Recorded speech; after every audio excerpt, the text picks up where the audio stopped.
Hey students, before we get into the video on how to use ChatGPT, I felt it necessary to just have kind of a disclaimer and also just go over some general guidelines and usage statements that you need to be very aware of. I know we've talked about this before, but as a college and in academia, you want to make sure that you are not violating any type of college, university, or even your professor's requirements when it comes to using generative AI or things like ChatGPT on assignments or in the classroom. So what I would like to do is just bring your attention to the syllabus, where you'll find that not only do I have a usage, an AI usage, there's also a college academic integrity policy.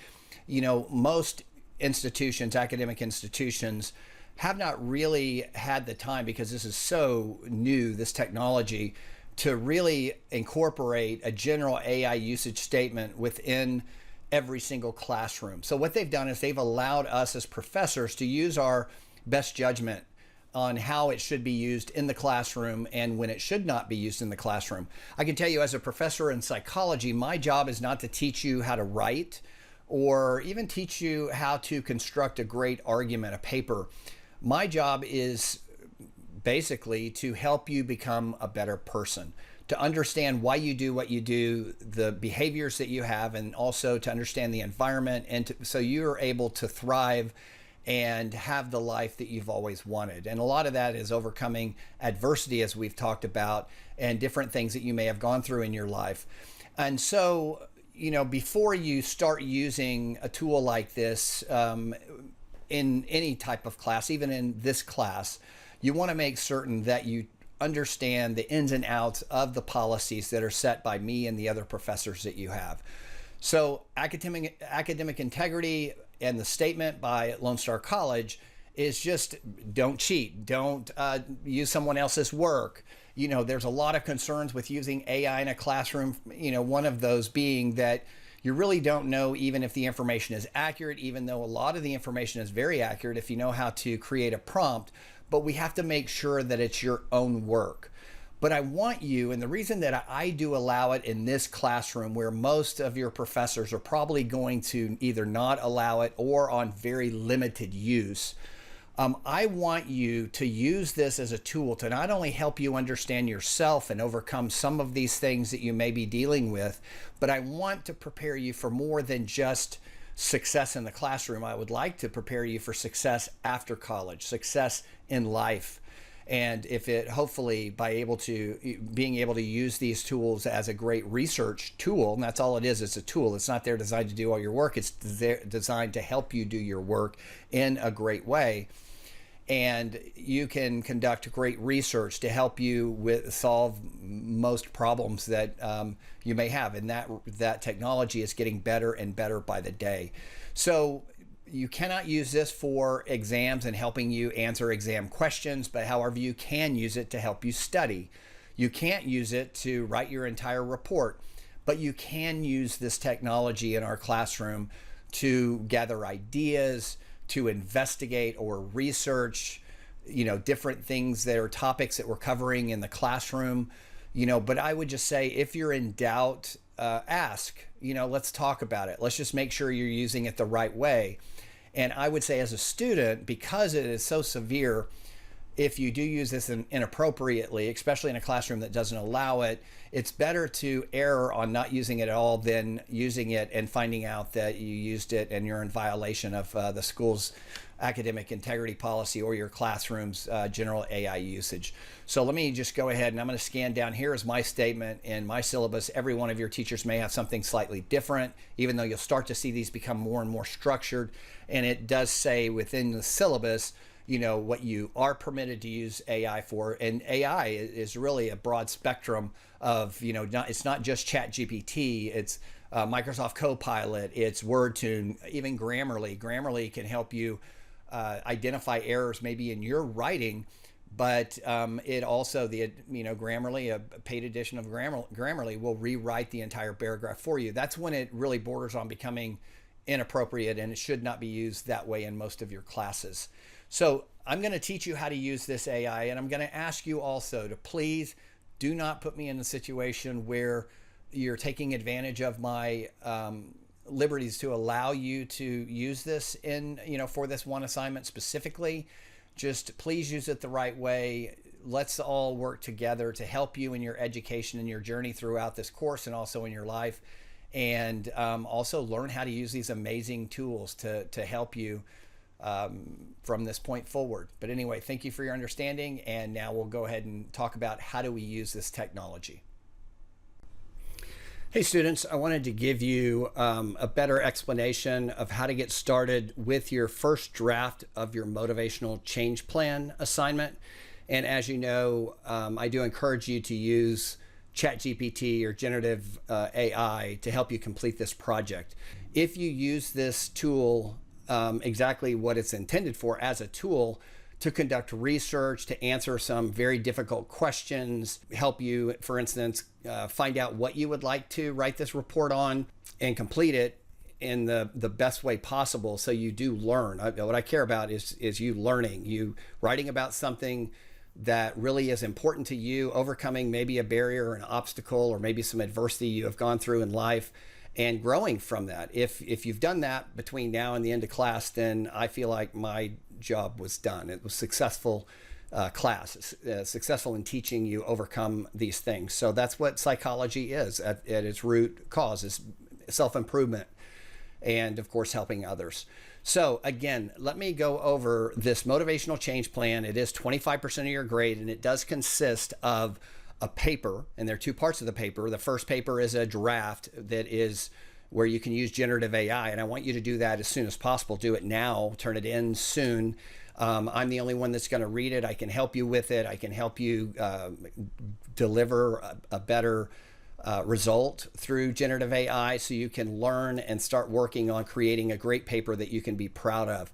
And then after you finish, there's a draft, and then you'll turn in at the end of class, you'll turn in your final paper, which will be written by you, not generative AI. AI can help you structure things, but I want it to be in your own words and your own writing. So there's a difference between this draft and what you'll end up turning in at the end of class.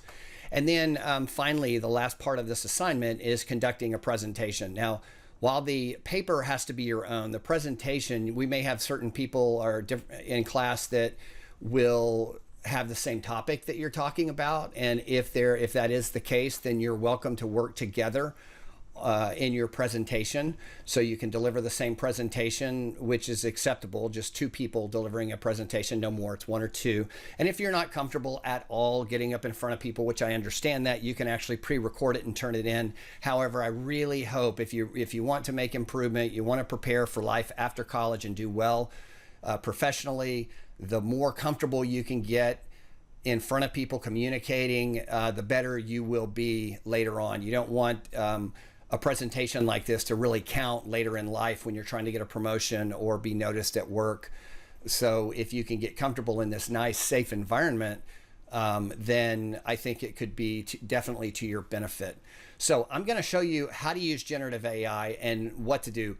However, before we get into that, we have to think about what your topic is going to be. So to determine your topic, if you log into OneNote, it's also in D2L, but if you log into the OneNote link, and again, that is in D2L, I'll place the link in the resources section of the class, you're gonna go scan down here to Final Project, and you're gonna see there's a program overview as the very first tab. This is, of course, the version. Your version may look different. This is the one most people have, which is the browser version. It's not the app on the computer. And again, your template that I provided for you is over here for viewing only. It's read only. You can't edit this workbook, but you can certainly copy and paste and create my stuff and create your own notebook that you can edit and save as your own. So here's a final explanation of the motivational self-assessment and change plan. It talks about the overview of what the project requires. It talks about the AI generated draft, your initial submission, how it works, and of course gives you more information on a final paper and your presentation. But what I want to scan down to are the possible topics. I created this list of possible topics. Actually AI did help generate this, but I really went over and reviewed and thought about what previous students have wrote about, what's been very common to kind of spark your mind and imagination.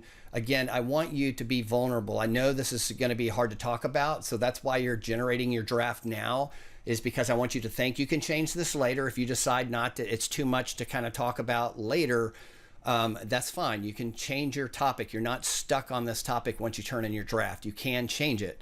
But I hope you will take the thing that is holding you back the most, the biggest negative event or trauma that you may have gone through, and use that as a starting point, because that's where you're going to see your most growth. So take that, and whether you're trying to overcome negative effects, let's say that maybe you feel like you're using social media or it's affecting you too much, or you're gaming too much and it's interfering with your schoolwork, even though you may not think it's hurting you socially, when you're stuck with just a couple of friends playing games, there are some benefits, but there are also some huge drawbacks that you'll learn in class. It could be a topic that, unfortunately, if statistics are right, there's a 10-15% of you in class that have gone through some serious childhood trauma or abuse. That could be abuse, physical, sexual abuse. Those are some of the toughest things to write about, but I can tell you that's where you'll have a lot of growth if you understand these things and the benefits that, believe it or not, that may have happened because you went through this trauma, how it's helped you build resilience and help you overcome these immense, incredibly difficult experiences you've had in life, to kind of get past that. Because if you don't face it head on, as difficult as it may be, overcoming those things, it's not impossible, but the longer you wait, the harder it's going to be to really deal with it. And if you can master it now, if you can overcome it and grow from it, then I can tell you you're going to have better relationships, personally, your partner, your friends, your children. If you don't have children, or one day you'll maybe have children, that these trauma that can really impact you later on in ways that you'll never even know until you dive deep into it and head on. It's best to just go ahead and start thinking about that now. It could be you were bullied, whether it's social media bullying or if it's physical bullying. That is a very popular topic on how to overcome these things of bullying and those negative effects. Procrastination. Maybe it's just something as simple as you really procrastinate. And, it could also be a lack of motivation, that you don't feel like you're motivated and you procrastinate because of it. You'd rather do something else. And overcoming that has been a popular topic. Substance abuse. A lot of times, even though I have had students write about substance abuse, or they feel like that they're heading in the wrong direction, a lot of substance abuse is just being a child of someone that abused alcohol, drugs and alcohol, and how that impacts you as a child. Your body image issues, relationship challenges. You may be selecting the wrong person as not a partner, but a boyfriend, girlfriend, whatever it may be, but that relationship, or maybe even choosing the wrong friends. And then anxiety, depression, very, very common, unfortunately, especially today, because you're growing up in a different world with a lot of new challenges. Not only that, you grew up in a time through COVID that has its own set of unique challenges, through school or through whether you were working through COVID or you were at school or at home. And so that could be something, perfectionism. And then on another side, fear of failure, just scared to death of failure, and certain things kind of trigger that. So anyway, those are possible topics. So when you have a topic, what I'm going to do is let's move over. We're going to go to ChatGPT. And instead of using my account, which is a paid account that may be a lot different, what I'm going to do is just click on is chatgpt.com, and it moves over to authorize.openai.com. That is actually ChatGPT. And I'm going to create an account, but I'm going to just create it with my Google account. I don't have one, I believe, with my Lone Star email address. So I'm going to go ahead and say continue, and it's going to create an account. So now, and this is free, I have, the reason you want to create an account instead of just using ChatGPT, or you can use Microsoft Copilot or something else, but ChatGPT is what I really recommend. And the best way to use this is you have to create, these are called prompts. When you ask ChatGPT something, it's called a prompt. And when you have a conversation, like this could be a project where you are going to write a report, it will remember everything that is said within that conversation. So it's important that you keep the subject the same in that conversation, because it will draw back from information you've already discussed and build upon it to help you do your work. Now, if it's a silly question, you just want to ask ChatGPT, you may copy an email and say, hey, improve this email for me, or help me with something different. It's miscellaneous, that's different. You just go to there and you start a new conversation. But what we're going to do is it's a new conversation anyway, because we haven't used it. And what I'm going to do is I went ahead and wrote a prompt that I can copy it and I can come over here and paste it. And I'm just going to explain this is, and I have no idea the result that this is going to give me. It's the first time I've ever keyed it in. Just before I started this recording, I typed it up to just kind of tell you how specific you can actually be. The more specific you are, the better output that you're going to get in ChatGPT. And I just acted like a college student, and which won't make sense because I said it was 40 years ago. But I am a college student taking an intro to psychology course, and one assignment is to write a report about an adversity we've had in our lives and how we can use the information we learn from our course to overcome this negative event. What I would like to write about is the adversity I experienced when my father had a heart attack when I was forced to retire when I was only 15 years old. Because of lack of resources, I was forced to live with my friends and even attend 3 different high schools. During my first semester in college, my parents divorced and I lived in my car for a short period of time.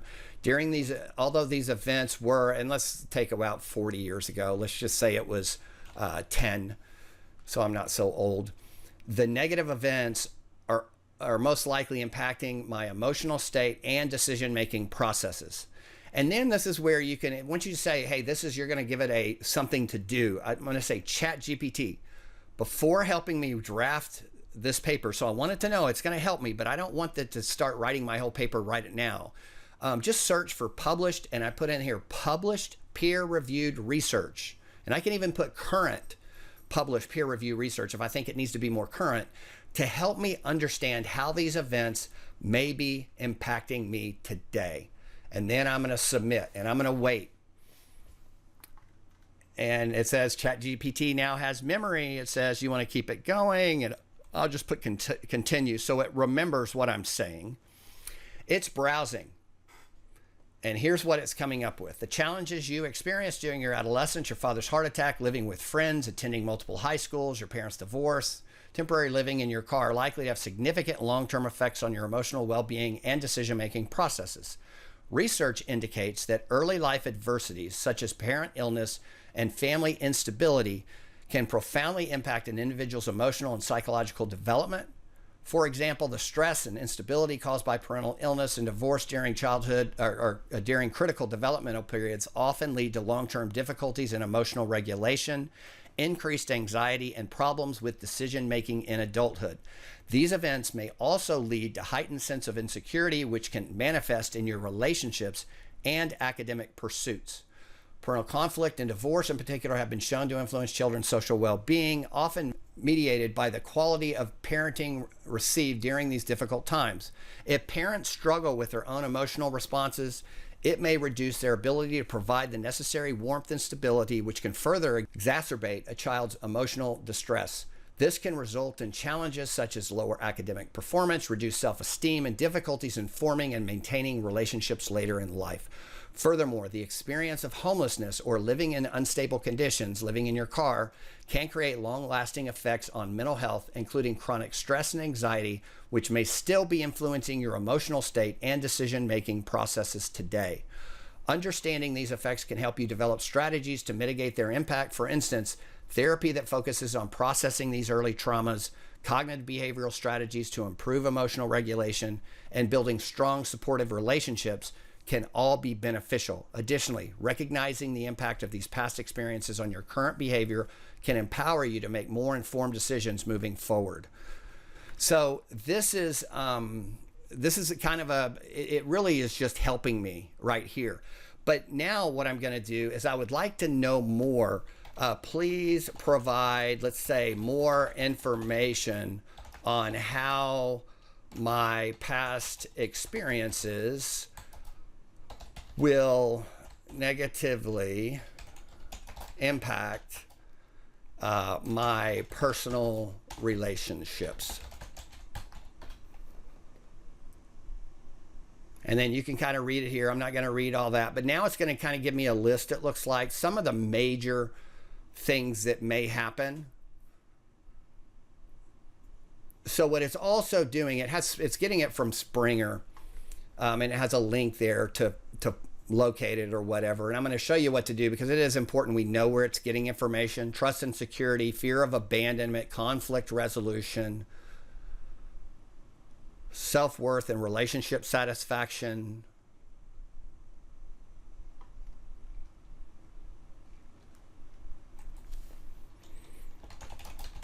What percentage of children who experience the same types of adversity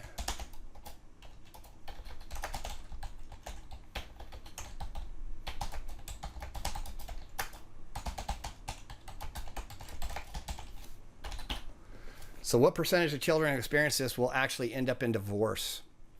Just want to know what it says. And here are some findings. And if you don't tell it to be really specific and not to write an entire book, you know, it can end up going on and on and on, which giving you too much information is not completely horrible, but you know, you don't want to have everything. So now, okay, and now what I'm going to ask it, I'm going to go back and look at this post. Please provide more information on how my past experiences positively impact my relationships and work outcomes. So is there any, I just want to know if there's anything that's positive. So keep in mind what I'm trying to do here when I'm asking this is I'm trying to give it to get enough good information that we're going to draw from here when we do our first report. So it's going to use all the data that has been previously found. Now it looks like it's only looking for really one different research. I may want to extend that a little bit. But the resilience, my adaptability, it's going to improve my empathy, emotional intelligence, appreciation for stability. And then here, and it's going to keep going.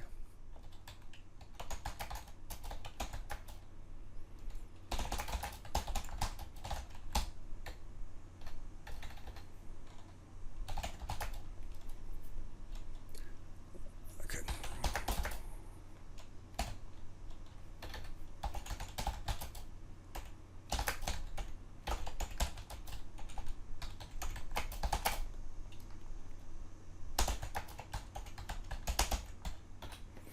So I want to find how can I overcome these negative effects. And it's telling me some of the things that I could do, telling me a little bit about cognitive behavior therapy, trauma-focused therapy, it looks like. So there are different things that I could do. Mindfulness-based therapy, being mindful of what's going on. Building a support network, community engagement. Improving and developing emotional intelligence, self-reflection, journaling, emotional regulation, educational personal development,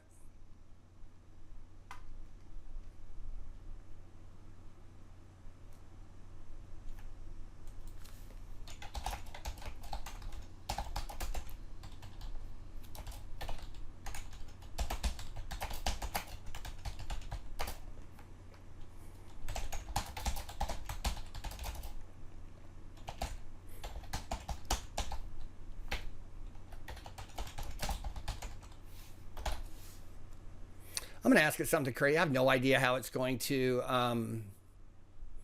respond to this, but I just said, if I overcome these adversities, what career should I consider after college? Just knowing that, hey, I've been through this, and I just want to see what it says.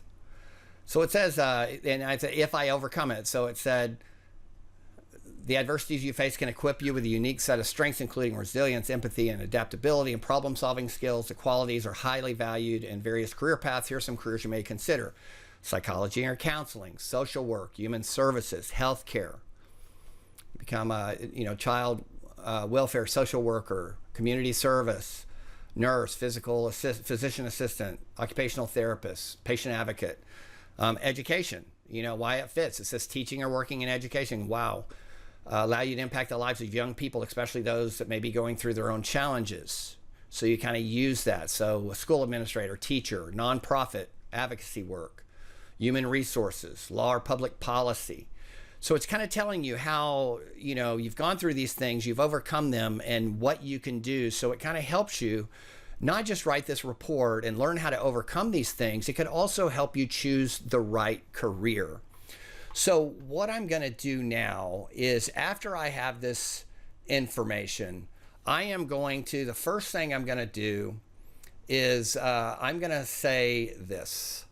I'm going to put in there, using all of the information above. So everything that we just talked about, I'm going to say, help me write a first draft of this paper that meets the requirements of this assignment described below.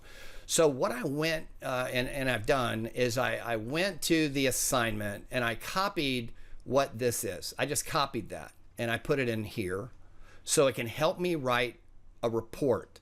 And then what I want to add to this, and this is important, if sources were used, quote the resources using APA in-text citations and provide a full APA reference list at the end of the paper. Okay, so now I want to know what those resources, where they're pulling this data from. So it's updating. You see it says memory updated. So it's remembering everything that we just did. Now it's going to draft our motivational self-assessment and change plan. So there's a cover page. It just tells you a little bit, an introduction.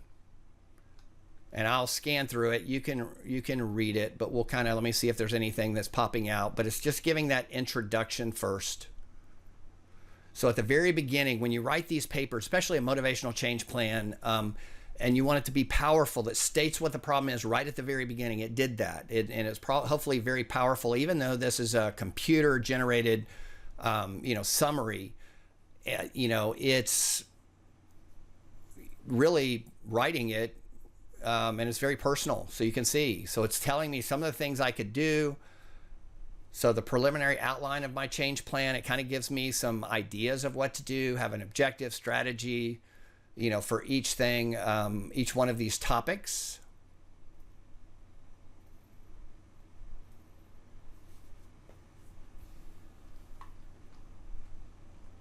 So this is kind of doing, and then I'm going to say,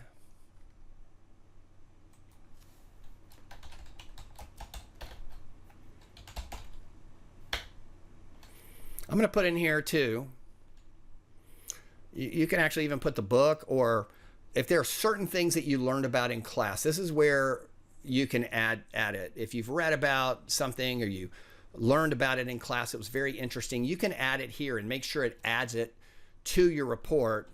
And I'm going to say, please write my paper just using the information above.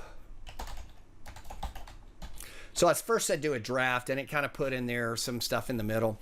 So it's going to go ahead and just kind of write it for me. Now, keep in mind, this isn't going to be your final report. And because I use AI every single day, I can actually tell, because I know how AI and the technology is being used, how it's thinking. There are certain, from words to way it's set up, that I know that it is an AI generated report. Unless you're very good at input of making it be completely different, it's going to be able to, I can tell it was generated. I don't want to be able to tell that. I just want you to write your report, double spaced. Usually it's 3 to 5 pages. It could be longer. If you can get that done short, in a shorter amount of space, then, so be it. But I doubt you're going to be able to get it done less than 5 pages. I mean, that's kind of a minimum. And I've even provided an example of what one paper looked like. So you can see these are building lists. We really don't want lists. We can even say, Let me tell it to stop.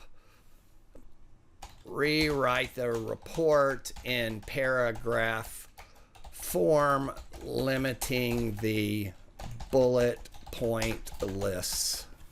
So you tell it anything. The more you give it, the more it's going to rewrite it the way exact way you want it written. So now it's just more in paragraph style. It's even double spaced, which is kind of cool. You can copy and paste this, put it in your Word document or docs. And but it is giving you some headers, which is not horrible. It's good, but it's putting it more into a readable kind of paper. So that's how this works. That's what I want you to play with. But so you're accomplishing a couple of things here. You're understanding the power of generative artificial intelligence, ChatGPT, generative AI. But what you're also doing is you're really learning at the same time how to write a great paper, but also you're learning how to overcome trauma, adversity, so you can be everything that you would like to be. Matter of fact, when you're finished with this, and I don't want you to do this yet, but because you haven't learned everything in the book, but if I went through and said, here are the things that I learned in class that I'm more interested in, include this in this paper, it would start finding ways to include these things. And you can even, and I'll show you here in a second, I'll create a second video that really talks about how to get book summaries and stuff like that, because you can get great book summaries that help you provide more information so you can optimize your learning and improve the effectiveness of your report. But anyway, that's how it works. It was under 30 minutes, but still hopefully gave you information on how to use ChatGPT the right way and kind of the benefits and how it can help you accomplish your goals. Hope it helped.